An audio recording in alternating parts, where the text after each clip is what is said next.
Even in his 80s, Jeffrey Archer can tell a story like few others. When I spoke to him at his London home, he read me a short story he'd written, which was precisely 100 words. It got me thinking, how would ChatGPT go about such a challenge? I thought I would show Jeffrey Archer how the world-leading AI program did its thing. For a man who still writes his novels by hand and then edits them with a pencil, this is a future he couldn't quite believe.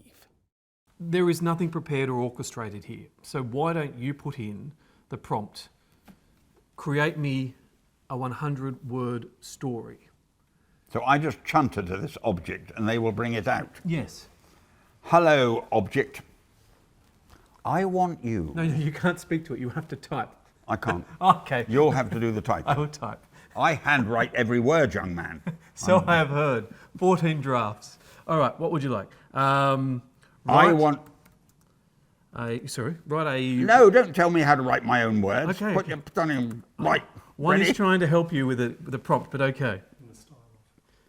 I want you to tell me a 100-word story with a beginning, a middle, and an end. It can't be 101 words, and it can't be 99 words. And then I will, if I dare to, compare my story to yours. Okay. Can we ask it to do it in the style of you? Oh, okay. Can't be 99 words. And I want my readers to believe that I wrote it. Can we simplify that? I want it to be in the style of Jeffrey Archer. It is simplified, but it's very bad English. Here we go. And one desires it to be in the style And I want it to be in the style of Jeffrey Archer. And that's A-R-C-H-E-R? Correct. Cheeky bastard. Okay, within 1 second. Good God. Would you like to read it? And you can tell us how you appraise it. It's going to be exactly 100 words. Allegedly. In a word marred by deceit and ambition, Jonathan, a humble shoemaker, embarked on a daring quest. Armed with his father's old journal, he pursued the fabled sword of destiny. His odyssey led him through treacherous lands and perilous encounters, revealing ancient secrets shrouded in mystery. With unanswering determination, he reached the Temple of Whispers, where the sword awaited. As he grasped its hilt, a surge of power coursed through him. Returning home, Jonathan wielded the sword to unite his fractured kingdom, ending an era of chaos, and so a lowly cobbler became a legendary king, forever etched in history's tapestry. I mean, it's a nice piece, but it's not yours, is it? It's not nearly as good. It's very kind of you to say so, but you could ask those watching which they think is the better 100-word story. But you can't take away from the fact that you finished typing it and 10 seconds later up it came. And you can't get away from the fact that my 100-word story took 40 years. In the words of Picasso, how long did that painting take? 40 years, madam. But I saw you do it in an hour, 40 years, madam. And my short story took 40 years. That took 40 seconds. As they say, quantity has a quality all of its own. Yes. If you could say, try again, it does so. Try again? But that is merely how quickly it can happen. Within 3 seconds, it's got another version. Good God. And you could ask it to do it with a joke. You could ask it for a wedding speech. You could ask it for a CV. You could ask it to sell your car. I'd like a copy of both those, please. Yeah. Well, you could turn it into a poem. Oh. Convert to a short poem. Oh my God. What was that? 2 seconds and now it's pumped it out? terrifying. It's- Actually, that's more terrifying than the stuff we did on the program.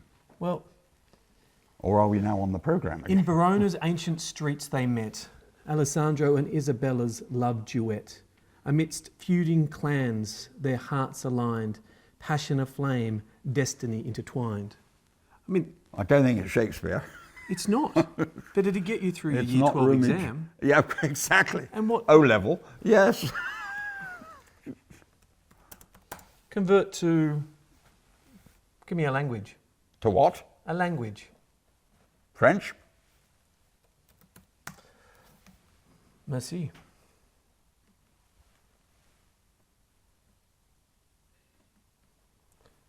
It is currently generating. I will scroll down and there it is before your eyes. Do you read French? Well, I can see it on Le Rio Enchant de Verona. Wow, gee. Don't be sad, my friend. You had a good career.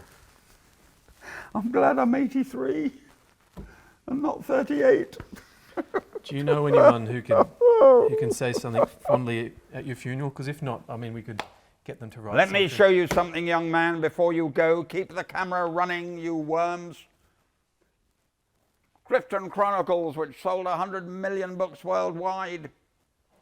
#1 in Britain, America, across the world. Is it going to write the last paragraph of this speech? The last page? You look younger in the photo. Yeah, well, it's a few years ago. Ready? He immediately dropped everything, even his pen, in order to devote himself to Emma and do everything in his power to lessen her pain. And none of us who lived with them through those final days fully realized the toll and strain that pain was inflicted on them.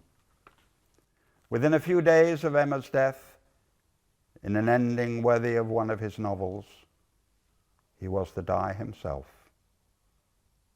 I was at his bedside when he died, and had rather hoped that this man of letters might deliver one final memorable line. He didn't let me down. "Charles," he said, clutching me by the hand, "I've just come up with an idea for a new novel." "Tell me more," I said. "It's about a boy born in the back streets of Bristol, the son of a docker, who falls in love with the daughter of a man who owns the docks." "But what happens next?" I asked. "I've no idea," he said.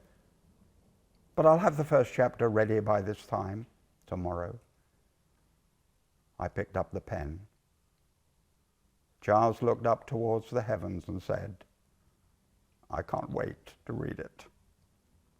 Trying desperately to hold back in check the words no longer flowing, he turned to the last page of his eulogy, determined not to let his friend down.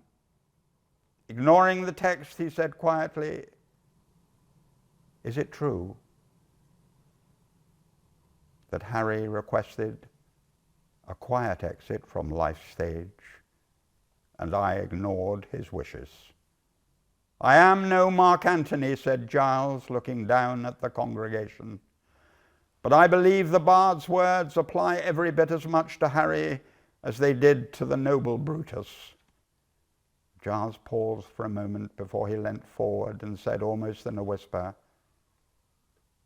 "His life was gentle, and the elements so mixed in him that nature might stand up and say to all the world, 'This was a man.'"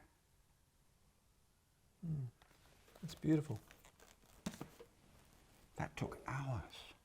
I get the feeling it Rewrite after rewrite. makes you emotional reading it. Yeah. Yeah. Endings are... I know you're writing a novel at the moment. Endings, the first page and the last page are the hardest. They are saying goodbye to a friend. Yes. He's doing the eulogy at Westminster Abbey when he delivers those words. "This was a man." Shakespeare wrote that, not me.